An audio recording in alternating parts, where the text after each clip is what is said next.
বিয়ের জন্য shopping start করে দিলাম গো। আরে আমার নয়, দাদার বিয়ের সামনেই না, তার জন্য শাড়ি শপিং করতে এসেছি। এটা যদিও ফার্স্ট ডে নয়, তার আগে 2 দিন বের হয়েছিলাম, বাট কোথাও পছন্দ মতো শাড়ি পাইনি, তাই লাস্ট হোপ নিয়ে এসেছি এখানে, যেটার থেকে অলমোস্ট 2 বছর ধরে শাড়ি কেনা হয়। গিয়ে সেখানে একের পর এক আমাদের প্রেফারেন্স অনুযায়ী ওরা শাড়ি দেখানো স্টার্ট করে দেয়। এরই মাঝে বেশ কিছু শাড়ি বেছে নেবার পর বাড়িতে আমরা ভিডিও কল করে দেখাচ্ছিলাম। তারপর সিলেক্ট করা শাড়ি আমরা ট্রায়াল করে দেখে নেবার পর ফাইনাল করা হলো। বাট কোন শাড়িটা আমরা নিয়েছি তা তো ডিরেক্ট ওকেশনের দিন দেখতে পাবে। আচ্ছা, ওকেশনটা যদিও রিসেপশন, তো গেস করে দেখুন কোনটা কেনা হলো। আর আপনাদের কাছে কোন শাড়িটা বেশি ভালো লাগলো তা অবশ্যই কমেন্ট করে জানাবেন। হ্যাঁ, ফাইনালি রিসেপশনে শাড়ি পাওয়া গেল, একটু স্বস্তি বিশ্বাস আমরা ফেলতে পারবো।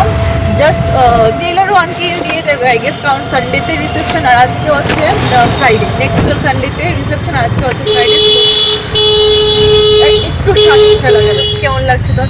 খুব ভালো, আমারও খুব ভালো লাগছে। জাস্ট আমাদের লুকগুলো যাতে ভালো আসে এটাই আমরা চাই, আসবে।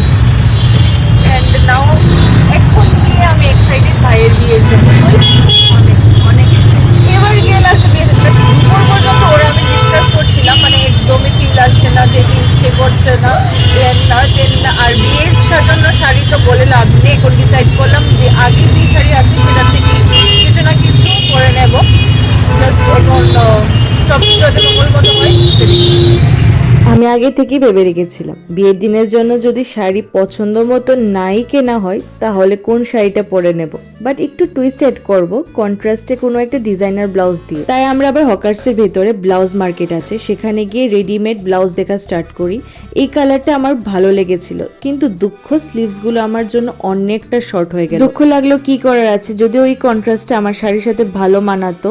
তারপর আবার চুড়ি, টিপ, মেহেন্দি এসব কিনে আজকের শপিং পর্বটা আমরা ফুচকা দিয়ে শেষ করলাম। এটা ঠিক তারপরের দিনে ভিডিও। আমরা আবার বেরোই, যদি বিয়ের দিনের জন্য শাড়ি পছন্দ হয় তাহলে তো মঙ্গল, নয়তো আবার আমার জন্য ডিজাইনার ব্লাউজ কিনতে হবে, সেটার একটা ঝঞ্ঝাট। আজকে আবার আমরা একা যাইনি, আমাদের সাথে ভাইও ছিল, ওর জন্য ধুতি পাঞ্জাবি সিলেক্ট করে দেওয়ার জন্য। বাট আই মাস্ট সে, আমি আর রিমো আমরা দুজন মিলে শাড়ি সিলেক্ট করতে এতটা সময় নিইনি যতটা সময় ও পাঞ্জাবি সিলেক্ট করতে নিয়েছে।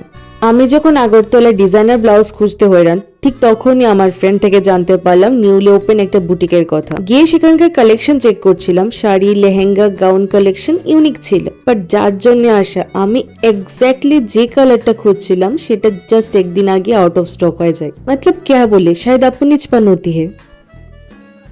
বাট কন্ট্রাস্টে যে গ্রিন কালারটা পেয়েছিলাম তা সেই ওয়াও ফিলটা আসছিল না, কারণ চোরের মন যে ঘিরে। আমার হতাশ মুখখানাটা দেখে বুটিক ওনার ঈশিতা দিয়ে আমাকে দাদার বিয়েতে পরার জন্য এরকম একটা elegant gold tissue silk sari যা রেড আন্ডারটোনে রয়েছে তা সাজেস্ট করলো।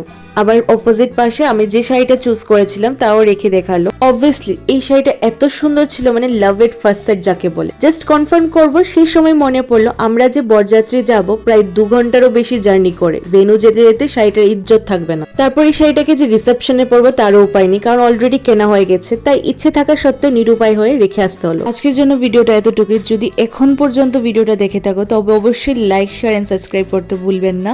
এন্ড দেখা হচ্ছে নেক্সট ভিডিওতে। বাই।